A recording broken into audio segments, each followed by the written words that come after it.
El informe de percepciones sobre los índices de corrupción en 168 países es lo que presenta cada año la ONG alemana Transparencia Internacional, el cual pretende evaluar el desempeño de las naciones en la lucha contra la corrupción. Su informe es subjetivo y que no tiene ningún valor, ni que tampoco califica a ningún Estado ni a ninguna sociedad. Edwin Jarrín, vicepresidente del Consejo de Participación Ciudadana, asegura que no es un informe técnico. Es desde una visión de las grandes consultoras internacionales empresariales y es la percepción de lo que ellos llaman líderes de opinión. Según el último informe presentado este miércoles por Transparencia Internacional y que muestra el análisis del año 2015, Ecuador perdió un punto de calificación con respecto al año 2014. La información con la que se elaboró el estudio se la obtuvo de 12 fuentes calificadas por la ONG como confiables. De estas, 6 entregaron información sobre Ecuador, entre las que se hallan el Foro Económico Mundial, el Proyecto Mundial de Justicia y el Índice de Riesgos, entre otras. No es una organización que actúe con la transparencia que su mismo nombre implica. Para citar un ejemplo, el Proyecto Mundial de Justicia, según su propia página web, recibe financiamiento de la ONG NED, que en nuestro país financia organizaciones como Fundamedios, abiertamente opositora al gobierno. Otras fuentes de financiamiento de Mundial de Justicia son el gobierno de Estados Unidos y transnacionales como Microsoft, HP, PepsiCo, entre otras. Pero también hay ecuatorianos que han contribuido, por ejemplo, Vanessa Aguirre Guzmán, de la Universidad Andina Simón Bolívar, y el catedrático de la Universidad San Francisco de Quito, Farid Simón. Es alogímetro. Es preguntarle a algún abogado, oiga, ¿qué opina usted de esto?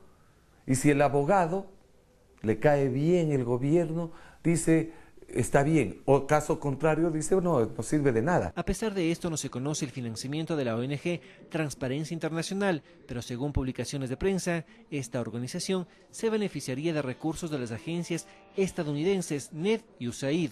Esta última salió del país al no renovar el acuerdo con el gobierno nacional. Y es información oculta, no es información transparente. La metodología utilizada por Transparencia Internacional, según los entrevistados, no es clara y no se remite a un método científico. Que es desde el sector privado donde se hacen las encuestas abiertas con información subjetiva para de ahí llevarle a un número, lo cual estadísticamente es imposible. Todo eso sirve para que estos señores hagan un informe antojadizo, absolutamente antojadizo. La recolección de información se la hace a través de preguntas enviadas a expertos de cada país. No debemos darle ninguna importancia a lo que dice una ONG que está financiada por las multinacionales.